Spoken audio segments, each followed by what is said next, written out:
गई फुलबतिया की कहे छरो? दरभंगा चलबो ही केकरा संगे? हमारा संगे यार केकरा संगे बजरे खसा देबो। तोरा संगे के जाबो?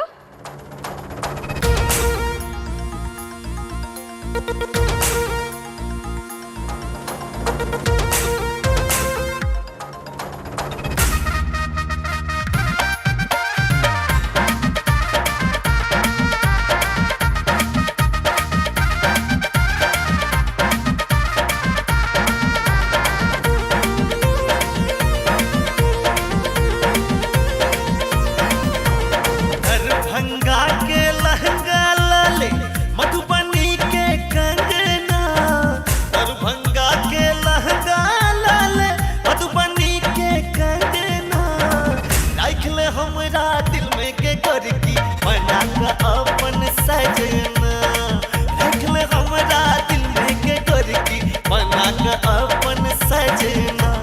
दरभंगा के लहंगा लाले मधुबनी के कंगना, दरभंगा के लहंगा लाले मधुबनी के कंगना, राखल हमरा दिल में के करकी बना के अपन सजना, राखल हमरा दिल में के करकी बना के अपन सजना।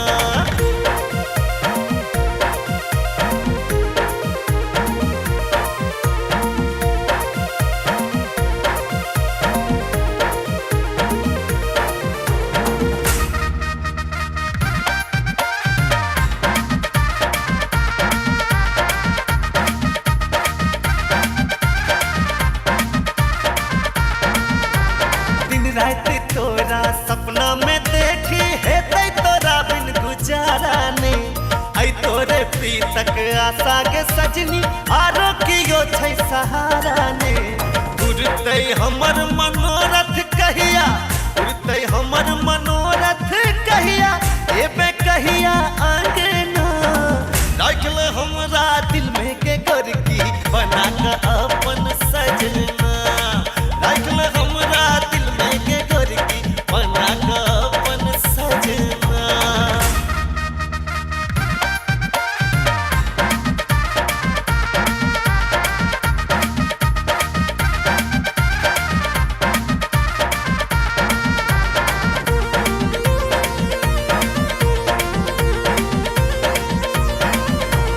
हम छी पियासल भवरा के गोरी, तू छे भरल रस प्याला गे, तोहर जवानी लो भावे के गोरिया नैना तोहर मधुशाला गे।